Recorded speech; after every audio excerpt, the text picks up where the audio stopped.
Good evening. She is the wife of the man on trial for killing a Toronto police officer. And today, for the first time, jurors heard her firsthand account of what happened the night Constable Jeffrey Northrup died.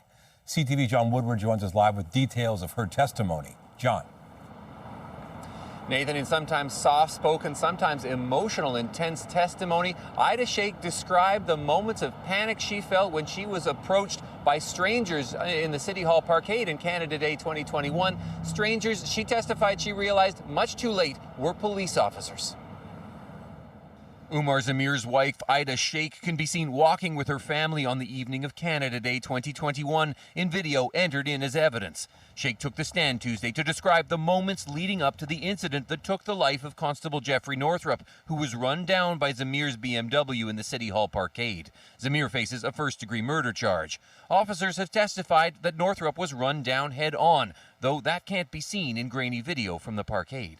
The couple, who had moved from Malaysia to Toronto in 2019, had decided to go from their home in Vaughan to Hamilton to see the fireworks, then change plans to go downtown. They parked at City Hall and walked to Yonge Dundas Square, walking by a man with no shirt who had been stabbed. I felt like I smelt blood, said Shaikh, who was pregnant at the time. He was actually bleeding from one side of his abdomen. When Umar looked at me like that, I was scared. I'm wearing a headscarf, she said, recalling that just a month before, an entire Muslim family had been run down in London, Ontario. That stabbing would bring a large police presence to Nathan Phillips Square, plainclothes officers looking for a stabbing suspect, including Constable Northrup and his partner, Sergeant Lisa Forbes. Shaikh said the pair approached the car. One waved a badge she thought was fake. Then they started banging on the car. She said Northrup pulled something else from his pocket. In my head, the intention is to break the window, to hurt us, to get us, she said. It's not the police. Let's go, she told Zameer, who silently reversed and then drove forward. The car went over a bump, she said, saying she didn't see anyone, and they fled to the exit of the parkade. She said Zameer told her to call 911 in the moment their car was smashed into by an unmarked police vehicle. They were arrested at gunpoint, and Zameer was handcuffed and punched in the face. Only when one of those officers put on a uniform vest did Shaikh realize they were the police, she said. That bump was the car running over Officer Northrup. In her examination later today, Shaikh said that she was taken to hospital with her 2-year-old and then the next day gave a statement to a detective where she described how, in her experience, this was a tragic accident, and then saw on the news the police force describing it as an intentional killing. She said in tears on the stand she had never felt so betrayed and refused to meet further with Crown lawyers. Now, this case continues through the week, and on Monday we are expecting to hear from Zameer himself. Reporting live from 361 University, I'm John Woodward. Nathan, back to you. Right. Thank you, John. Durham Regional Police have arrested a man in connection with a homicide Saturday night in Ajax. Police have identified 45-year-old Jennifer Polak as the victim. She was found suffering obvious signs of trauma when police were called to the Hillman Drive and Shoal Point Road area at around 11 o'clock Saturday night. Police say her boyfriend, 35-year-old Kyle Severin, was arrested at the scene. He's been charged with second-degree murder. In a statement, Polak's family called her a kind, caring, beautiful person whose death has devastated everyone who knew her. The statement goes on to say the family accepts the matter is now in the hands of the police and understands that it will take time for the justice system to take its course. Well, we are in for a lot of rain and a windy night.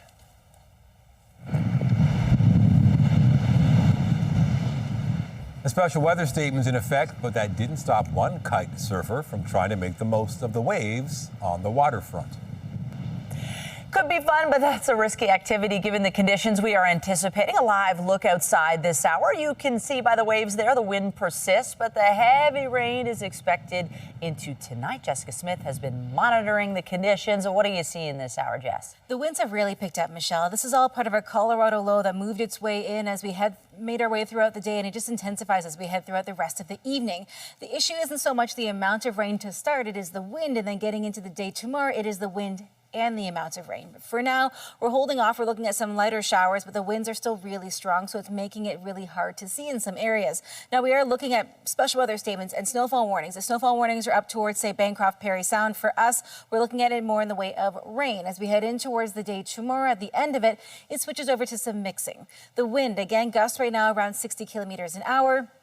but they are looking to get a little stronger as we head through the overnight and into the day tomorrow. Temperature-wise, it's still relatively mild. We're sitting at 7 here in the city, 12 over in Kingston, and we're looking at 4 through London and 6 in Windsor.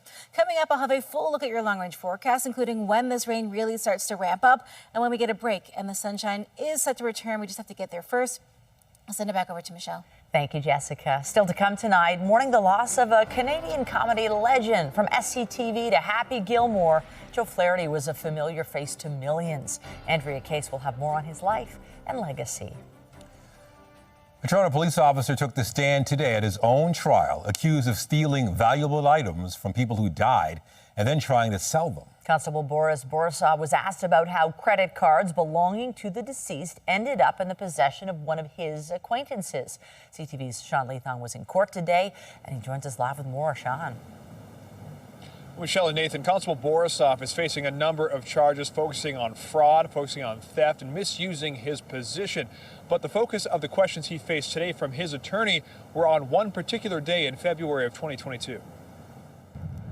Walking into court with his lawyer, Toronto Police Constable Boris Borisov would take the stand in his own defense today, accused of stealing an expensive watch, credit card, and debit card from a missing person who would later be found to have committed suicide. Details coming from the night of February 18th, 2022. Borisov had been called to the apartment of a missing person, Arpit Kumar, where police found a suicide note. Borisov says they found an empty box for a Tag Heuer watch. Phone records show that shortly afterwards, the 16-year police veteran searched his own phone for Tag Heuer watches. He said, "I saw the empty watch box and I was curious about watches." That same evening, court hearing how 2 photos were taken of a Tag Heuer watch from the accused's phone. He explained it this way. "It's a photo of the watch, a photo of the clasp of a Tag Heuer watch. This is a watch that I had in my house." Joanne Mulcahy, Borisov's lawyer, asking, "Is that Mr. Kumar's watch?" Borisov responding, "Absolutely not." Later court hearing how Borisov found the deceased man's jacket with a wallet inside, he said, "My concern was that the strong winds would blow the jacket away, so I decided to take it inside my scout car." Court hearing how Borisov met with an acquaintance named Zvezdomir Molov the same night. The debit and credit card of the deceased man would later be found in Mr. Molov's residence. Borisov's lawyer asking directly, "Did you steal a credit card?" "No, I did not." "Did you steal a debit card?" "No, I did not." "Did you give Molov a TD Express card?" "No, I did not." "Did you give Molov an American Express card?" "No, I did not." Mulcahy then going on to ask Borisov to explain how were these items in Mr. Molov's residence when a search was conducted in April of 2022. Borisov saying, "The best I can think of," and he went on to explain the interaction with Molov that night, "maybe they have fallen inside his vehicle." Now, the trial will continue tomorrow with cross-examination expected tomorrow afternoon into Thursday. Reporting live, I'm Sean Leathon. Nathan and Michelle, send it back to you. Thank you, Sean. To housing woes next, and a troubling rental reality for some tenants in the city. So-called demo evictions are putting apartment building residents in a precarious situation. CTV's Beth McDonnell joins us live tonight with more on the rally to raise awareness. Beth. Nathan, tenants say the number of people being evicted because their building is being torn down to make way for condos is on the rise, and the compensation to rent a new place isn't keeping up. Me and my neighbors, we are all facing an upcoming dem eviction. They're tenants in a tenuous situation, people who live in apartment buildings that will be torn down and replaced with new, larger developments. The tenants have the right to return, but the cost to move and rent while away is daunting. Like for 71-year-old Marcella Thompson, who pays $1,500 a month in Flemington Park. I have been there for over 4 decades. I love my building. I had my children there. And it's got to the point now that at nights, I wake up and think, oh, what's going to happen? This rally, one way the group No Dem Evictions is trying to raise awareness. They're concerned the data the city is using to compensate tenants is lowballing the actual amount of having to rent during the construction period, which could take years. Tenants should not have to shoulder the financial burden of being displaced by a developer, especially in a rental market where vacancy is below 2%, and we know that rents are rising constantly, annually. Organizers say in the next 10 years, more than 100 buildings in the city are slated for demolition and redevelopment, affecting about 10,000 tenants.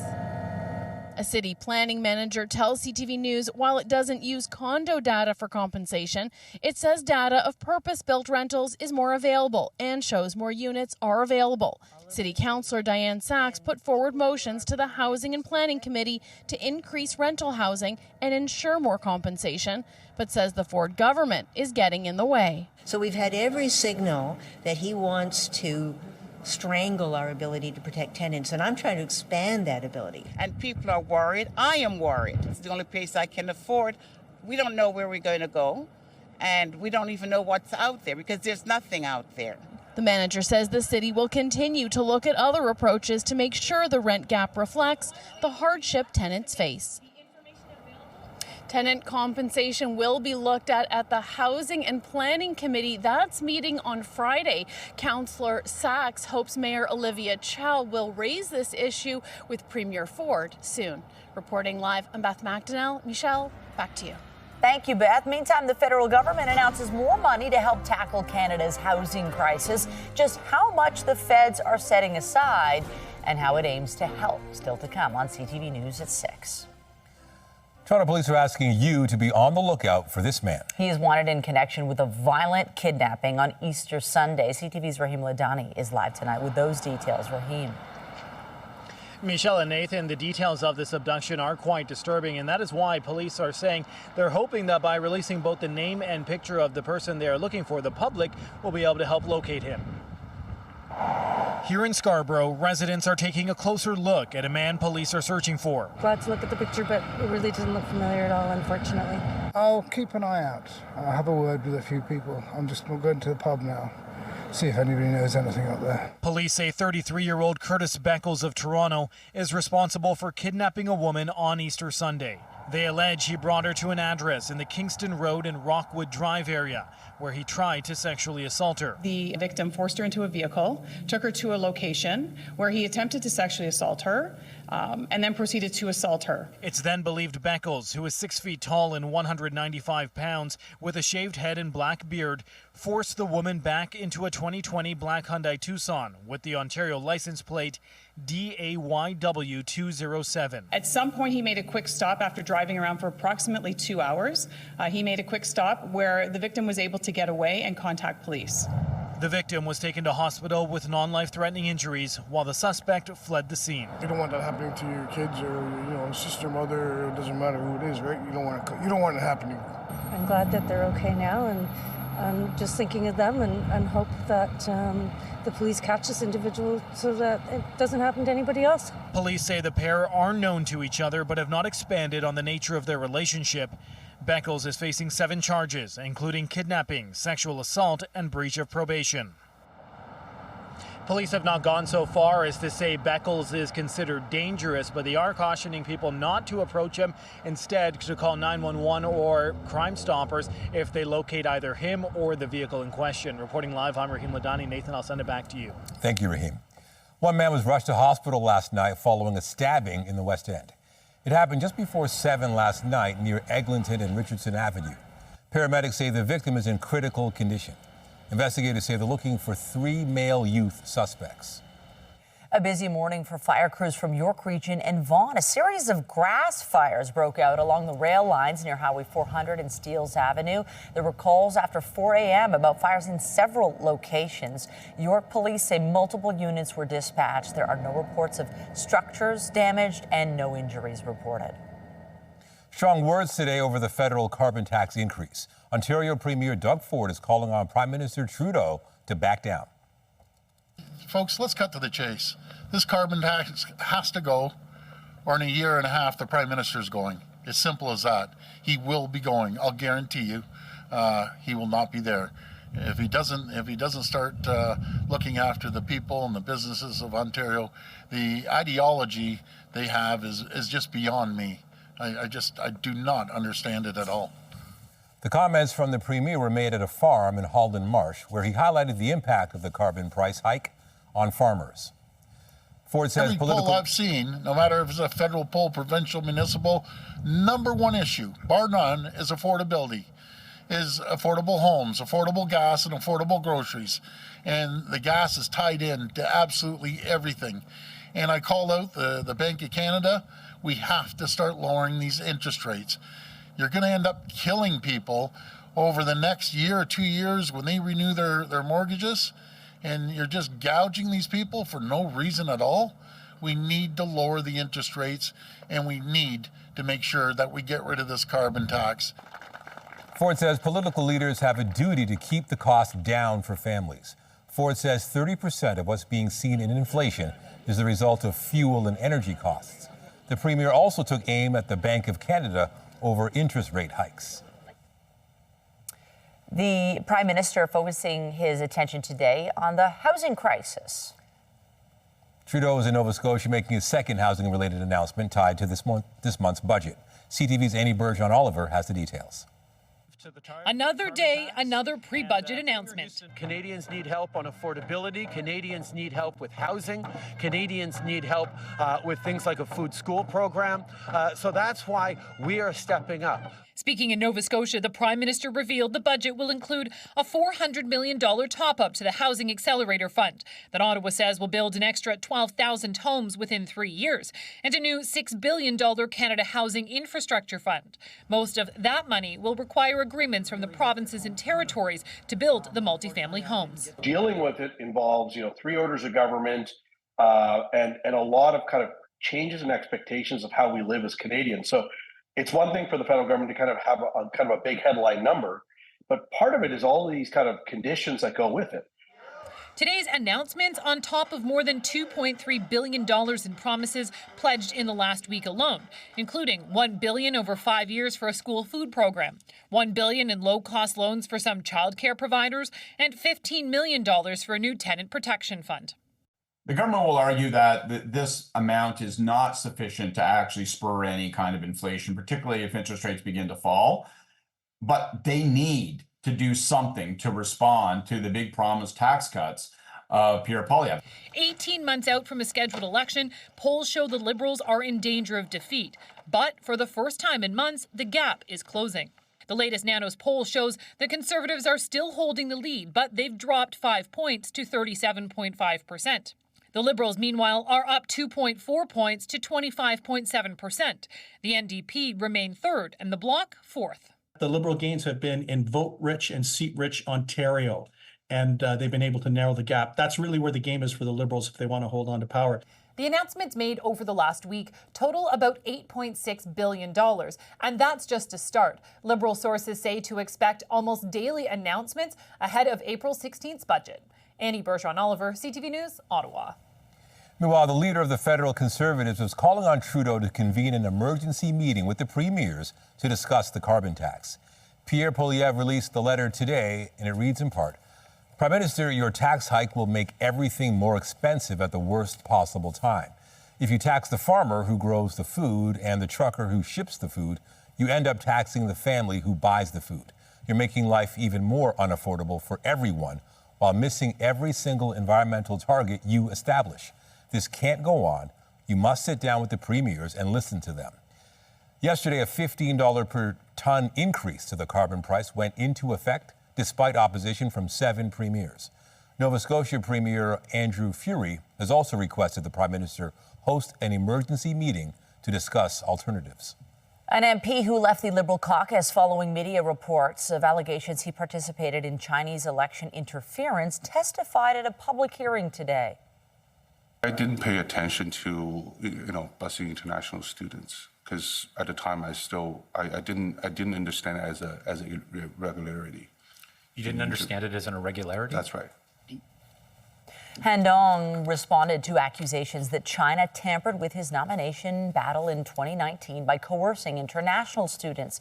The reports allege students with fake addresses were bussed into the Don Valley North riding and coerced to vote for Dong's nomination to avoid losing their student visas. He has denied the claims. Today, Dong revealed he met with private school students from China and encouraged them to volunteer for his campaign and vote in his nomination contest. Dong did not mention the meeting to inquiry lawyers when they interviewed him in February. Canada is condemning an Israeli airstrike that killed 7 aid workers in the Gaza Strip. One of them was a dual Canadian-American citizen. World Central Kitchen says The workers were delivering food aid that had arrived by sea yesterday when they were struck late last night. The charity said they were in a deconflicted zone in 2 armored cars branded with WCK logo and a soft skin vehicle. Those killed also included 3 British nationals, an Australian, a Polish national, and a Palestinian. The charity group has now suspended operations in the region. Israel has acknowledged carrying out the strike, saying it was an accident and that officials are investigating.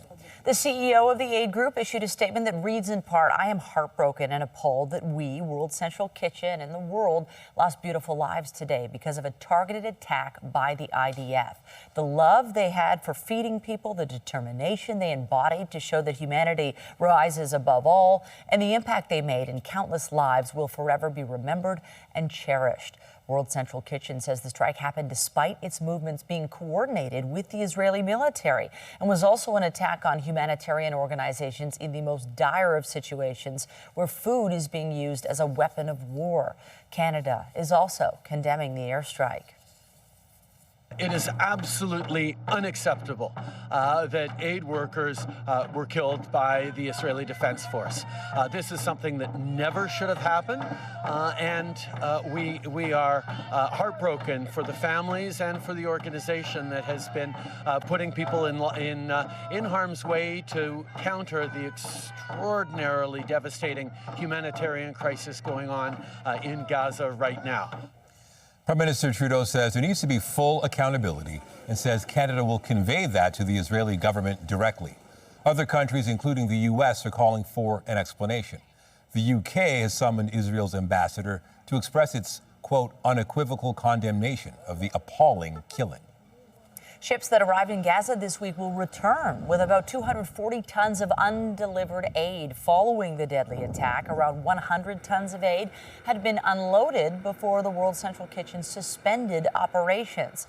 The strike could set back efforts to open a maritime corridor for aid from Cyprus. The WCK pioneered the work to deliver aid by sea to Gaza. The United Arab Emirates is pausing humanitarian efforts via a sea corridor, pending a full investigation and more safety guarantees.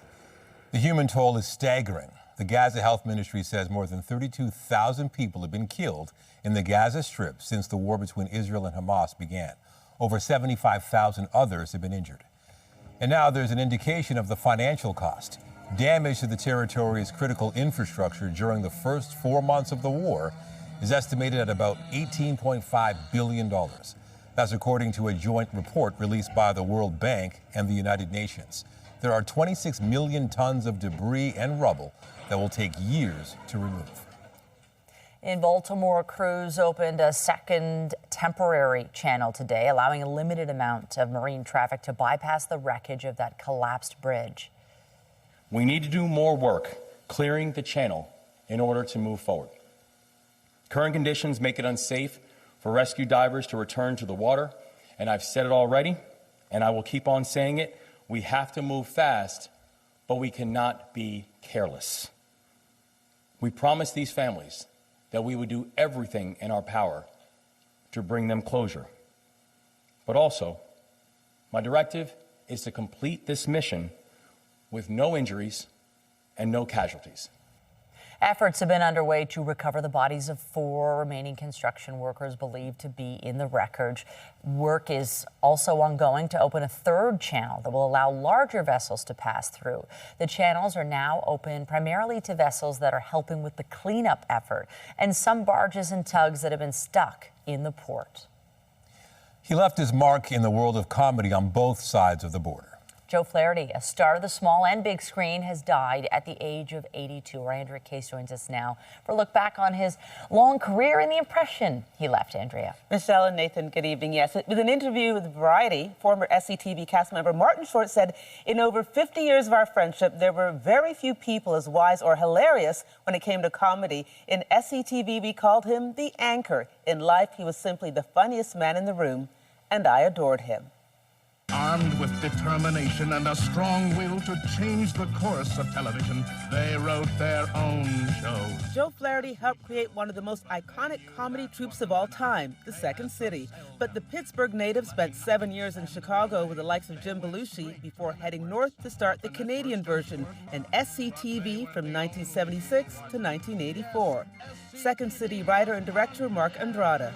SCTV alone is the impact it had on not just Canadian comedy, but North American comedy worldwide. I mean, you can't understate it. His legacy will live forever and ever and ever.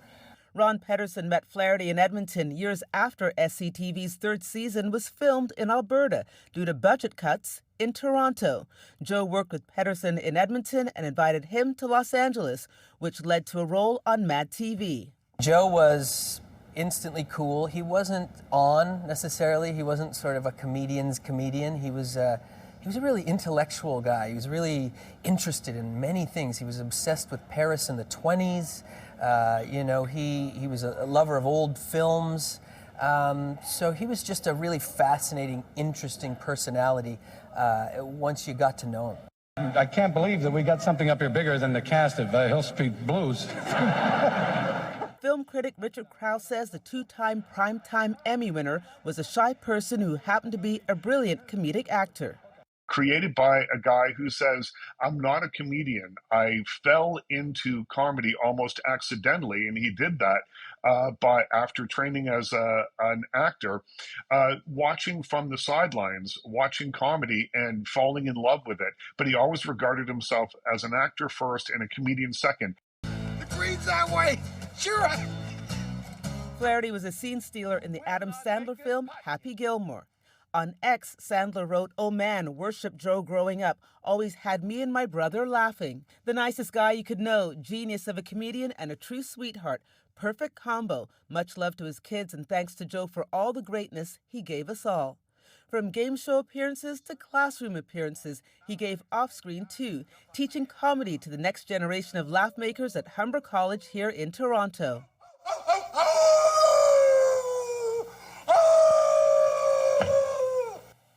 Yeah, that was Definition, which was filmed right here, formerly CFTO, now CTV Toronto. When the news of Flaherty's illness was made public earlier this year, Martin Short put out the word via the Comedic Arts Alliance to raise funds to hire a 24-hour caregiver at a cost of $20,000 a month, so Flaherty could spend the remainder of his life at home instead of a facility, with his daughter Gudrun as his caregiver. Now, that is where he died, at home yesterday.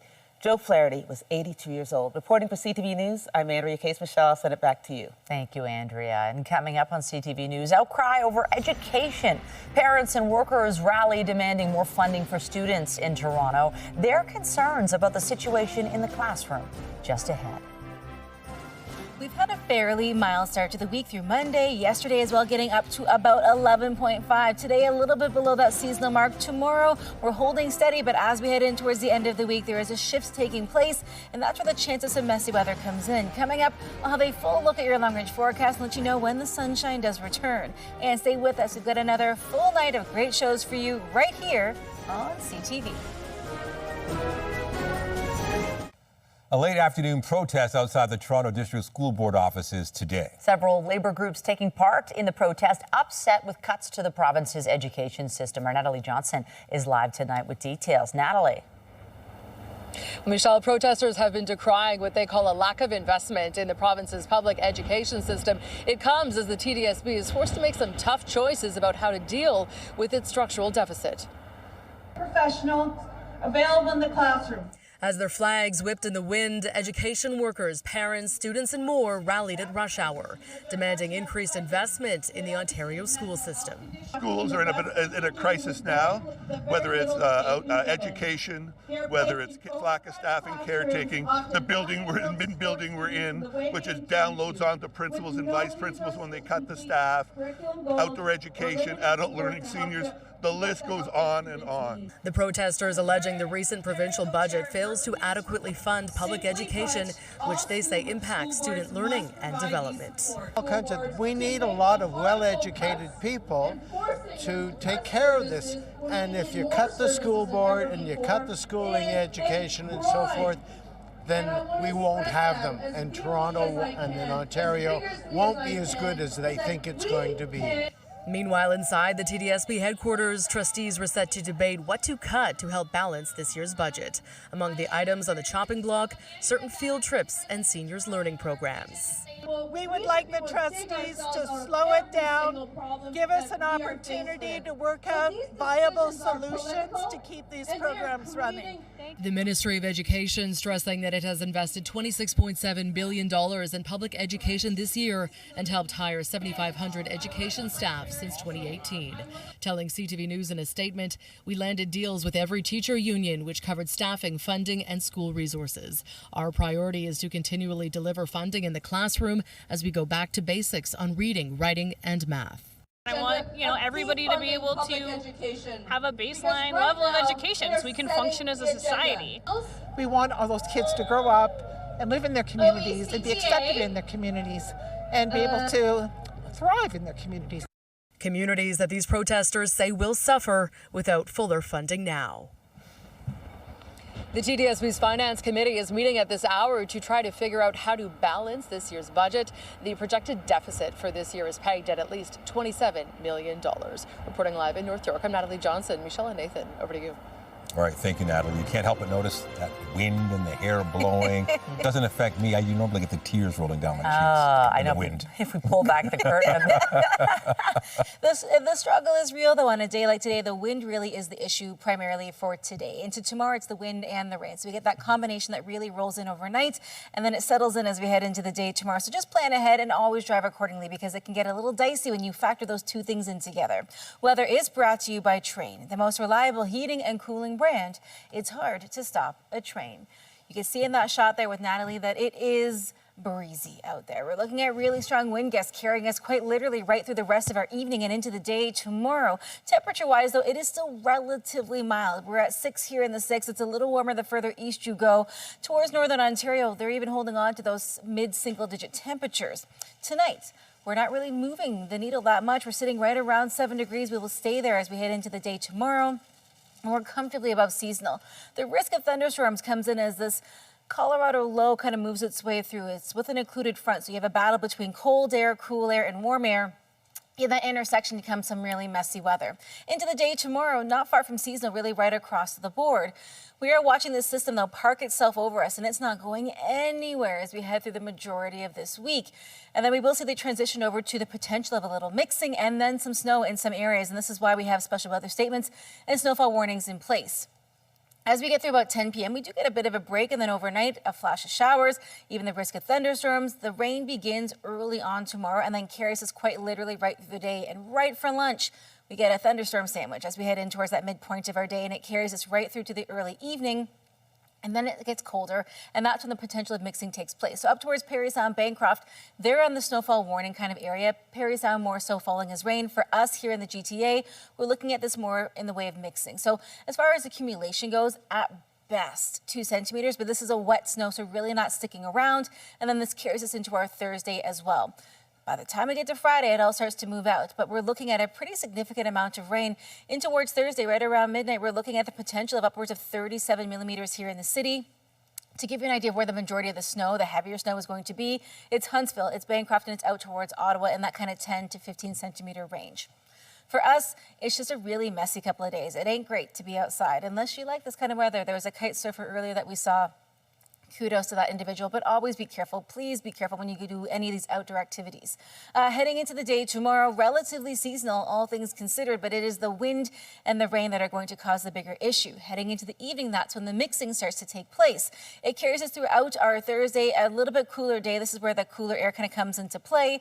We get into Friday, the chance of mixing into the morning, and then by the weekend, it's like it never happened. We have sunshine and double-digit temperatures. And looking ahead to Monday, a lot of folks obviously focus on the eclipse forecast. It is going to be pretty nice.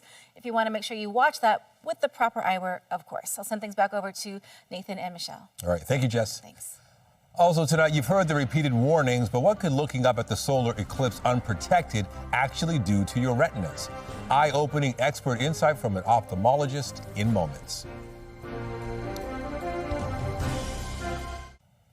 As excitement builds for next Monday's solar eclipse, medical experts are doubling up on their warning about potential vision loss. Health reporter Pauline Chen explains what kind of damage can occur and how to avoid it.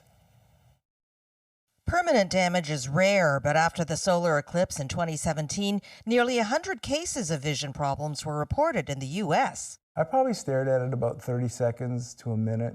This man, who suffered permanent retinal damage during an eclipse in 1972, likened it to the traces left after a camera flash. You see that little swirly thing after the flash? I see it all the time. It never goes away. The retina contains a lot of photoreceptor cells, which are the cones, which control some of the images that we see. Dr. Enitan Sugbason explains how the sun's powerful rays damage those cells. Gradually, that turns into a red damage with a lot of pigments around it. And then later on, you could have what they call a macular hole. Those are the blind spots that result. And while they may improve slowly over a matter of months, there is often some degree of permanent vision loss. That's why Dr. Sugbason urges eclipse watchers to get proper eclipse viewing eyewear, which are up to a standard. So there's the ISO 12312-2 standards that's recommended for those glasses, and that's because they have this solar filter. You can also use a telescope or your phone to view the eclipse, but remember they can concentrate the sun's rays. If you have to use your cameras or your binocular telescopes, they need to have filters on them as well. So it's important to realize that. You can use your safety glasses over your phone's camera for that. Pauline Chan, CTV News. A new study suggests taking a daily multivitamin could help slow cognitive decline. According to the American Journal of Clinical Nutrition, nearly 600 people were given cognitive and memory tests, and those who took a standard daily multivitamin scored slightly higher on memory and cognitive tests. A second study published last year in the Cosmos database found people who took a multivitamin for a year got better scores on a word recall test. Experts say while most people get enough nutrients from their diets alone, multivitamins could add a little insurance. College basketball star Caitlin Clark led Iowa back to March Madness's Final Four, knocking out defending national champs LSU. It probably feels a little bit better. It's my senior year with this group. A lot of people counted us out at the beginning of the year with the people we lost, and all we did was work really hard, and to get back here is really hard. This region was loaded with so much talent, and the job's not finished. Iowa defeated LSU 94-87, with Clark scoring 41 points and 12 assists. The highly anticipated showdown was a rematch of the 2023 championship game, where LSU came out on top. Next, they will face UConn Friday night, led by Paige Beckers and Kingston, Ontario's Aaliyah Edwards. Carrying a brick to cross the road and keeping traffic at a safe distance. The April Fool's joke that went viral. The story after the break. Safely eyeing the eclipse. For Wellness Wednesday, we'll consult with an optometrist for some tips on safe eclipse viewing. CP24 Breakfast, where Toronto gets us everything every morning. Updating our top stories, Durham Regional Police have identified the victim of a homicide in Ajax over the weekend. The body of 45-year-old Jennifer Polak was found in a home in the area of Hillman Drive and Shoal Point Road on Saturday. 35-year-old Kyle Severin, who police have identified as Polak's boyfriend, has been charged with second-degree murder in connection with her death. Tenants should not have to shoulder the financial burden of being displaced by a developer, especially in a rental market where vacancy is below 2%, and we know that rents are rising constantly. Tenants demonstrated outside City Hall today, expressing their concern about demo evictions. That's when developers force tenants out in order to renovate, sell, or rent at a higher price. While tenants have a right to return, they say they're not sure they'll be able to afford to rent elsewhere while construction takes place. We would have some wild nights, and I'll miss Joe a lot. The entertainment world is mourning Joe Flaherty. The American-born comedian was a founding member of SCTV and was also known for his roles in Happy Gilmore and Freaks and Geeks. His family says he died following a brief illness at the age of 82. Remember to keep up to date day and night through our website, ctvnewstoronto.ca, and by downloading the CTV News app. And if you have a news tip, photos, or video of breaking news, let us know.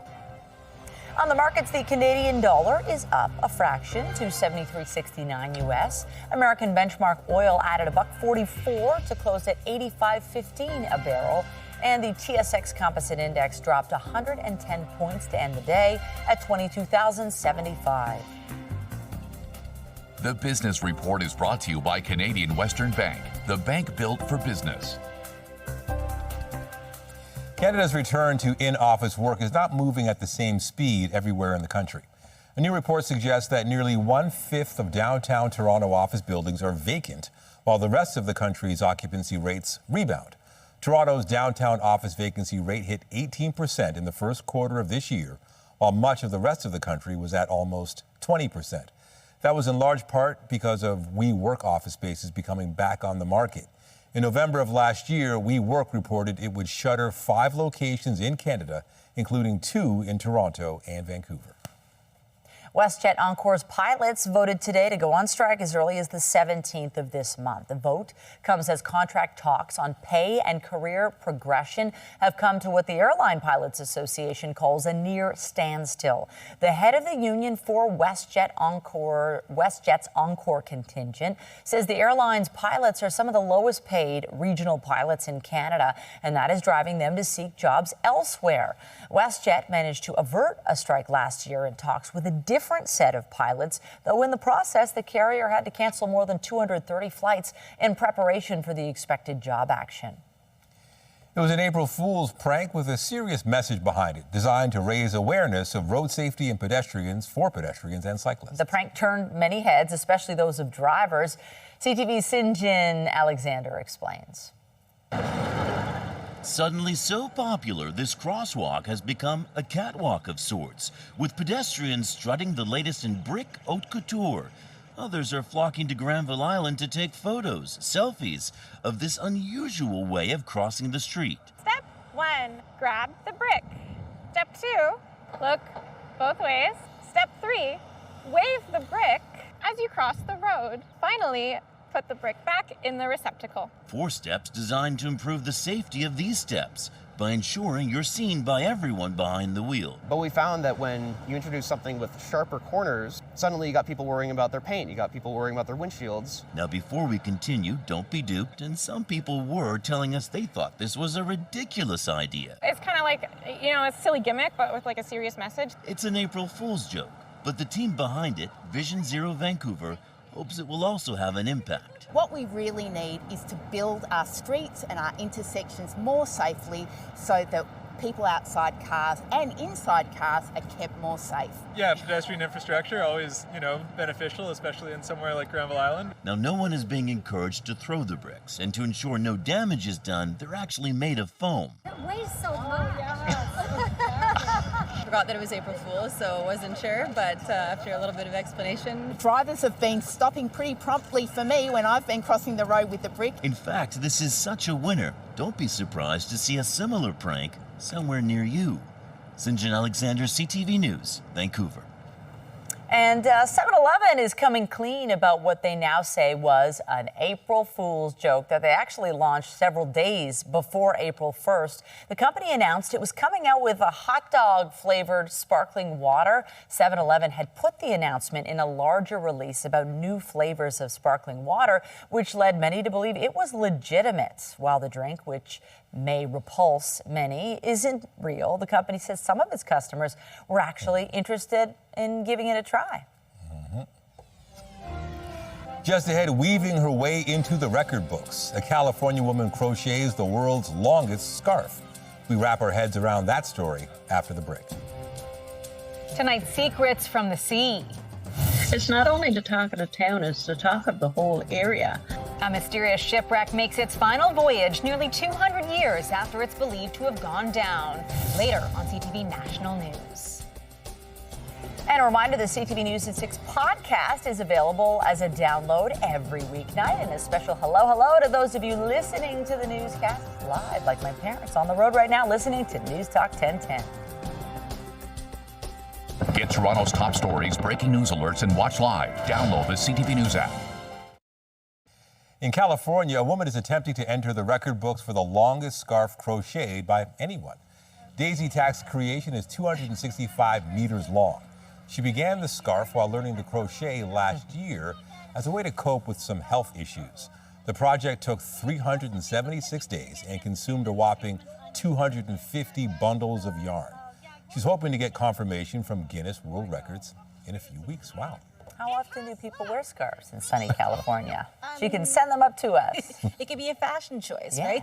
It doesn't have to make sense. It's fashion. But you'll need a scarf maybe today and into the day tomorrow. It isn't cold, but it's a little bit, left of where it should be kind of warm. We're holding on to a daytime high tomorrow that is close to seasonal, but not quite there. And then we're getting really chilly towards the end of the week. Right now, still dealing with showers, and we're looking at those wind gusts still really strong out there. So please be careful. We could see a little bit of flying debris, even some broken branches, and always the risk of power outages when we have winds like this. We are still blanketed by a special weather statement across a good portion of southern Ontario. That includes us here in the GTA with wind gusts upwards of 80 kilometers an hour this evening and into the day tomorrow, plus the rain. We're looking at about 30 to 40 millimeters in the downtown core by the time this is all said and done. North of us, we're looking at snow. It's just a mess. These Colorado lows come with a little bit of everything. Still relatively mild right now, and as we head in towards the end of the week, there is some light at the end of the tunnel, quite literally, as we get in towards the end of the day on Friday. And then by the weekend, it's like it never happened. We just have to get through the rest of this week first. But overall, this is a very typical April forecast. All right. Thank you, Jess. We'll be sure to join Heather Butts tonight at 11 for CTV National News, followed by Zarada Allman with our next local newscast at 11:30. In the meantime, our coverage continues anytime on CP24 and online at ctvnewstoronto.ca. For Jessica Smith and all of us at CTV News, thank you for watching and have a good night.